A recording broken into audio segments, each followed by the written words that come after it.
Hello everyone, welcome to JRF Adda. मैं आप लोगों के लिए आज लेकर आई हूँ कंप्यूटर साइंस का नेक्स्ट 60 डे प्लान।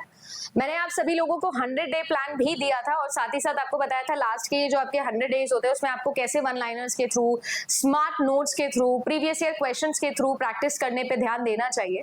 बिल्कुल वैसे ही अब मैं जो है वो एकदम टाइम टू टाइम, एकदम घड़ी के अकॉर्डिंग, एकदम क्लॉकवाइज हर एक घंटे आपको क्या करना चाहिए, कैसे करना चाहिए, वो कंप्लीट टाइम टेबल जो है वो मैं आपके लिए इस बार बना के लाई हूँ ताकि अगले 7 दिन में हम लोग मैक्सिमाइज कर सकें। Specially a strategy for those जिन्होंने अभी तक कुछ खास पढ़ाई नहीं करी है और उन्हें पता है कि वो जॉब ओरिएंटेड है तो ज्यादा समय नहीं दे पा रहे हैं।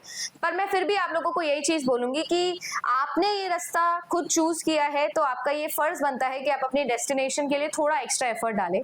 थोड़ा कम सोना अगर आप लोग कर दोगे 2 महीने के लिए तो कोई ज्यादा फर्क नहीं पड़ने वाला है, क्योंकि आपको ये समझना होगा कि बहुत लोग बहुत ज्यादा मेहनत कर रहे हैं इस जेआरएफ के लिए, क्योंकि अगला 1 साल जो है वो बहुत सारी आपकी जॉब अपॉर्चुनिटीज आने वाली है। So this is a bright chance कि आप लोग जो है वो इस एग्जामिनेशन को क्वालिफाई करो और उन सभी असिस्टेंट प्रोफेसर एग्जामिनेशन के लिए एलिजिबल हो जाओ।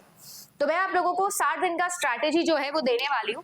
इस पूरी स्ट्रैटेजी में मैं आपको ये भी बताने वाली हूँ कि क्या स्टडी प्लान जो है वो मैं फॉलो करूंगी, क्या स्टडी प्लान जो है वो आप फॉलो कर सकते हो कंप्लीटली। सबसे पहले आपको कुछ डेटाबेस क्रिएट करने होंगे, जैसे कि प्रीवियस ईयर क्वेश्चंस जो है वो आपके लिए वेरी इंपॉर्टेंट है। बिना उसके मुझे नहीं लगता है कि काम आपका चलने वाला है।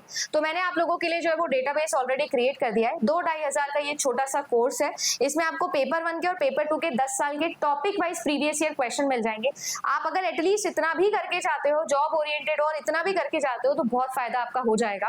पेपर 1 की हैंडबुक है, 6 साल की प्रीवियस ईयर 2019 से 2024 तक सारे के सारे एक जगह एक किताब में घर पर डिलीवर हो जाएंगे और आपको मॉक टेस्ट भी मिल जाएंगे। 10 फुल लेंथ मॉक टेस्ट है ताकि आपकी कंप्लीट तैयारी हो जाए। अब अक्सर पेपर 2 वाले जो बच्चे होते हैं वो अपने पेपर 2 को जो है वो टाइम देता है पर पेपर 1 पर ध्यान नहीं देता है, तो इसीलिए सिलेक्शन बैच में पेपर 1 के प्रीवियस ईयर भी आपको दे दिए हैं और इस तरीके से कंप्लीट टाइम टेबल जो है वो मैंने अपना बनाया है, पेपर 1 का भी और पेपर 2 का भी। ठीक है ना। जैसे आज अपन स्ट्रैटेजी डिस्कस कर रहे हैं, तो आज नहीं, आज तो अपन स्ट्रैटेजी डिस्कस कर रहे हैं। बाकी आप लोगों के लिए जो है वो ये शेड्यूल मैं फॉलो करने वाली हूँ पेपर 1 और पेपर 2 के लिए। डेट वाइज, टाइम वाइज मैंने बता दिया है। डेली जो है वो आपकी कब क्लास होगी, कैसे क्लास होगी।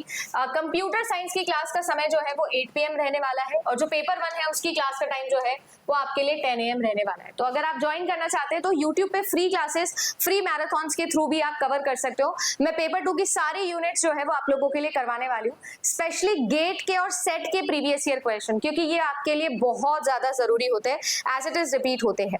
अब मैंने आपका जो पूरा टाइम टेबल है, जैसे आज मैंने सुबह आपको पेपर 1 का दिया था, मैंने आप लोगों के ये 3 फेजेस में डिवाइड किया है, मतलब 20, 20 एंड 20 डेज।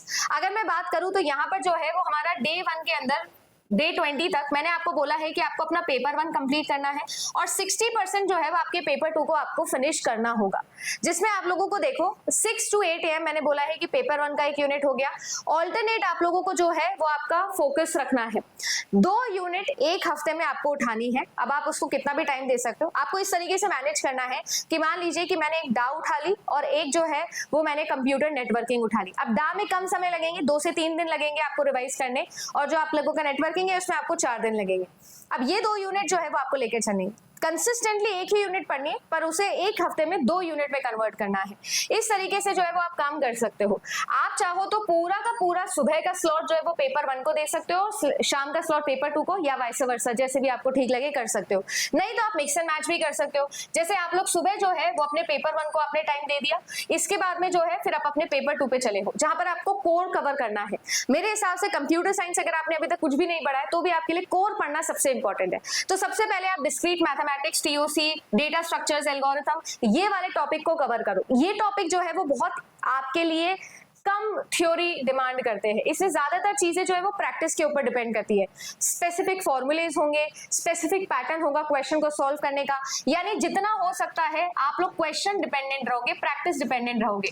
तो आप ना तो जो है लेथार्जिक फील करोगे, आपको ज्यादा अच्छा भी लगेगा क्योंकि आपको ऐसा लगेगा यार मैं इन अ किटी जो है वो मल्टीपल यूनिट्स पढ़ रहा हूँ, तो वो क्या प्रेशर आपके ऊपर से कम हो जाएगा। इसके बाद में अगर मैं बात करूँ तो फिर आप लोगों को अपने पेपर 1 में रीजनिंग और डीआई वाले पार्ट को प्रॉपर टाइम देना है, क्योंकि कंप्यूटर साइंस के स्टूडेंट्स के लिए ये पार्ट जो है वो बहुत ज्यादा आता है।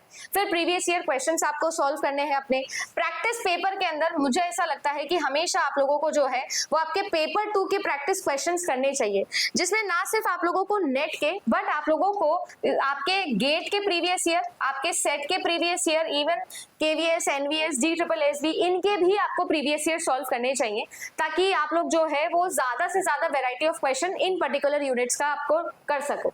ये चीज जो है वो मैं आप लोगों के लिए लेकर आऊंगी 8 PM। ठीक है, देखो 8 PM से 9 PM मैंने रेस्ट टाइम रखा है आपका, ताकि आप डिनर वगैरह कर सको, और उसी दौरान मैं क्लास लूंगी ताकि आपको कोई एक्स्ट्रा टाइम नहीं निकालना पड़े आपकी सेल्फ स्टडी से। आप इस दौरान जो है वो आराम से क्लास देख सकते हो। आपको हर बार शॉर्ट नोट्स बनाने, मैं भी आप लोगों को जो भी नोट्स बना के दूंगी, जैसे मैंने वन लाइनर्स बनाना स्टार्ट कर दिया है आपके लिए, बहुत सारे यूनिट्स के तो दे भी दिए, वैसे ही मैं आपको वन लाइनर माइंड मैप्स दूंगी, फ्लो चार्ट्स के थ्रू, वन लाइनर्स के थ्रू जो है शॉर्ट नोट्स दूंगी। वही शॉर्ट नोट्स आपको भी रिवाइज करना है। ये सारी PDF फ्री ऑफ कॉस्ट आपको JRF अड्डा एप्लीकेशन पर भी मिल जाएगी। इसके बाद में जो है रात को सोने से पहले आपको जो आज के आपने की फॉर्मूलेस पढ़े हैं, जो ट्रिक्स आपने यूज करी है क्वेश्चंस को सॉल्व करने में, उनको जो है वो रिवाइज करके सोना है।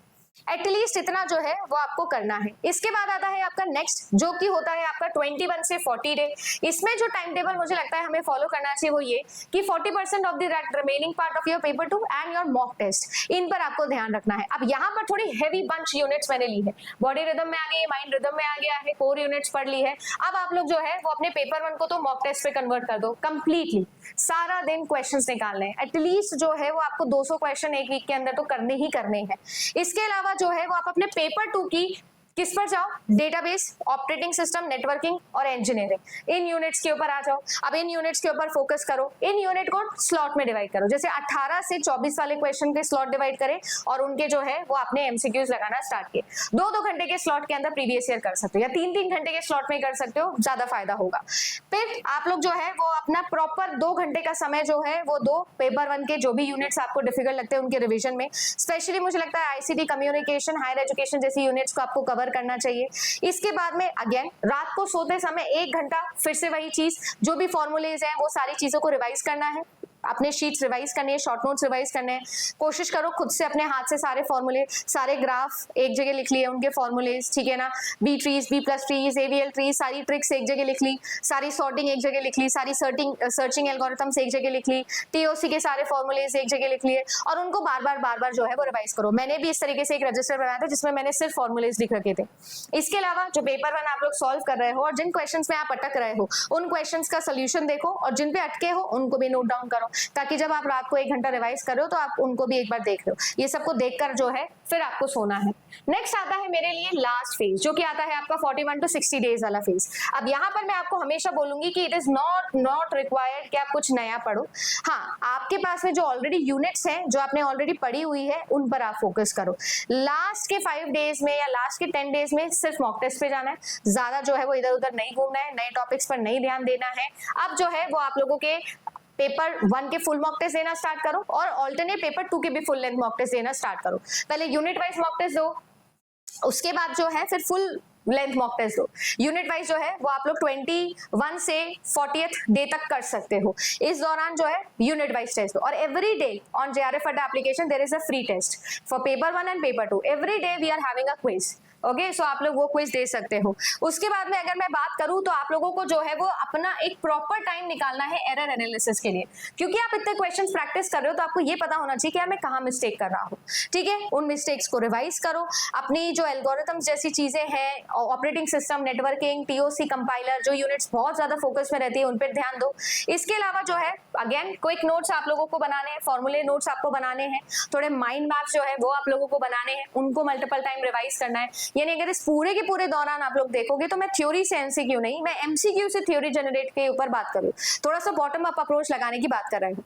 अब आती है कुछ ऐसी यूनिट जैसे कि आर्टिफिशियल इंटेलिजेंस हो गया, प्रोग्रामिंग वाला यूनिट आप लोगों का हो गया, ठीक है ना, या फिर LPP जैसी आप लोगों के टॉपिक्स हो गए। ये टॉपिक्स बहुत ज्यादा फ्रीक्वेंट नहीं रहे हैं, इसका मतलब ये नहीं कि इनको छोड़ के चले जाओ, बट इनको मेरिट पर खेलो। जो बेसिक आप कर सकते हो उतना आप लोग फोकस कर लो। अभी जैसे कुछ दिनों पहले जो है वो मैंने आप लोगों के लिए आर्टिफिशियल इंटेलिजेंस के इंपॉर्टेंट टॉपिक्स बताए थे, इतने आप लोग कर लो। इस पूरी प्लेलिस्ट में मैंने आपके लिए 10 के 10 यूनिट का एनालिसिस करके आपको दिया है। बट ग्राफ थ्योरी हो गई, ग्रुप थ्योरी हो गई, ऑपरेटिंग सिस्टम में सीपीयू शेड्यूलिंग हो गई, नॉर्मलाइजेशन हो गया, ये जो मेरिट क्वेश्चंस है ना, ये जो हर बार रेगुलरली पूछे जा रहे हैं, 10 साल के अंदर जो है वो 9 बार पूछे गए, इन टॉपिक्स को मैंने छोड़ा नहीं, इन टॉपिक्स को बिल्कुल नहीं छोड़ना है, इनको आपको प्रॉपर तरीके से कवर करना है।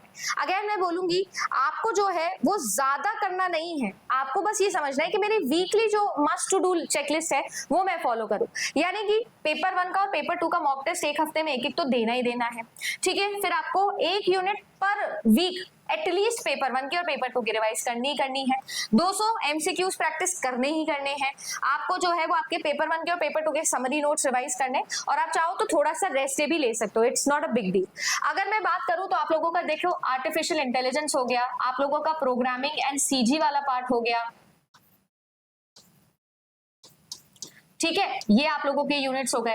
फिर आप लोगों का कंप्यूटर नेटवर्किंग हो गया, डेटाबेस मैनेजमेंट सिस्टम हो गया, ऑपरेटिंग सिस्टम हो गया, ऑर्गेनाइजेशन आर्किटेक्चर हो गया, इसके बाद आपका डिस्क्रीट मैथमेटिक्स हो गया, ठीक है। डिजिटल लॉजिक्स जो है वो मैं इसी के अंदर कंसिडर करने वाली हूँ। फिर उसके अलावा अगर मैं बात करूँ तो आपका सॉफ्टवेयर इंजीनियरिंग हो गया। अगर आप लोग देखोगे तो इस तरीके से आपके यूनिट डिविजन हो गए हैं।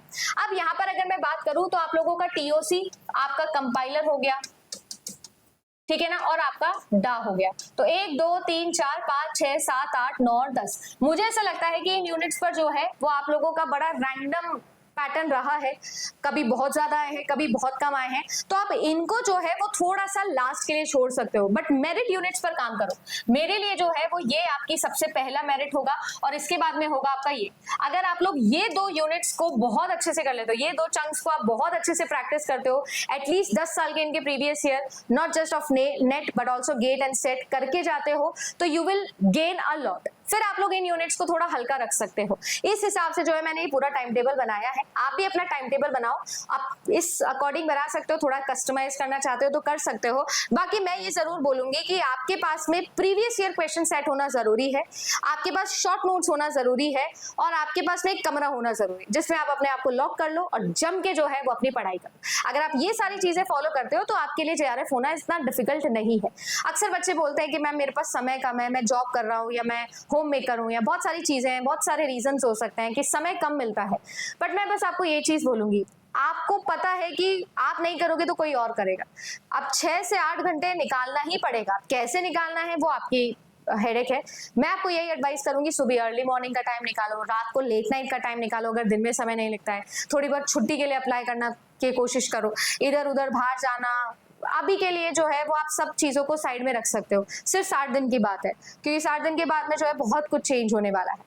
उम्मीद करती हूँ कि ये टाइम टेबल आपको अच्छा लगा होगा, और अगर आप मेरे साथ में मुझे ज्वाइन करना चाहते हो, मेरे साथ फॉलो करना चाहते हो, तो जैसा मैंने बोला 8 PM मैं तो कंप्यूटर साइंस का सेशन लेकर आ जाऊंगी। मैंने अपना टाइम टेबल भी जो है वो आप लोगों को प्रॉपर दे दिया है, this is my time table. So सुबह 10 AM पेपर 1 के लिए और 8 PM पेपर 2 के लिए आ जाऊंगी। कौन कौन से डेज मेरी क्लासेस होने वाली है वो भी मैंने यहाँ पर आप लोगों को लिखकर बता दिया है, so you can follow me there. Okay, रोज फ्री क्लास में आ सकते हो, फ्री क्विजेस लगा सकते हो जेआरएफ अड्डा एप्लीकेशन पर, और सिलेक्शन बैच लेकर 10 साल के प्रीवियस ईयर का डेटाबेस कर सकते हो। अगर आपने 10 साल के प्रीवियस ईयर एटलीस्ट 3 बार भी कर लिए हैं और आपने कुछ खास थ्योरी भी नहीं पढ़ी है, तो भी आपके पास में अच्छा खासा चांस है कि आपका जो है वो स्कोर अच्छा बन जाएगा। बस आपको क्लेवरली जो है वो अपने समरी नोट्स बना के उन्हें रिवाइज करना होगा। उम्मीद करती हूँ कि आप लोगों को अच्छा लगा होगा। अगर अच्छा लगा तो वीडियो को लाइक जरूर करना। अगर आप मुझे फॉलो करना चाहते हो इस 8 PM सीरीज के लिए तो चैनल को सब्सक्राइब कर लेना, और साथ ही साथ बेल आइकन प्रेस कर लेना, ताकि जब भी मैं लाइव आऊं आप मेरे साथ में जुड़ सको। उम्मीद करती हूँ कि आपको ये सेशन अच्छा लगा होगा। मैं मिलती हूँ आप सभी लोगों से हमारे नेक्स्ट सेशन के अंदर। Good luck for your examination and please remember this thing, आप नहीं करोगे तो कोई और करने वाला है, क्योंकि रिजल्ट तो आपको पता है कि होता ही है, हर बार आता ही है, उतने ही बच्चे जेआरएफ कर रहे हैं। बस आपको ये समझना होगा कि शायद बहुत सारा स्ट्रगल इस वक्त आप लगा सकते हो, बट अगर थोड़ा सा सैक्रिफाइस कर दिया, वो स्ट्रगल आप लोगों ने फील करना स्टार्ट कर दिया, एंजॉय करना स्टार्ट कर दिया, तो your life could have been different, right. Regret करने से पहले या रिग्रेट करने से अच्छा है स्ट्रगल कर लो। Good luck.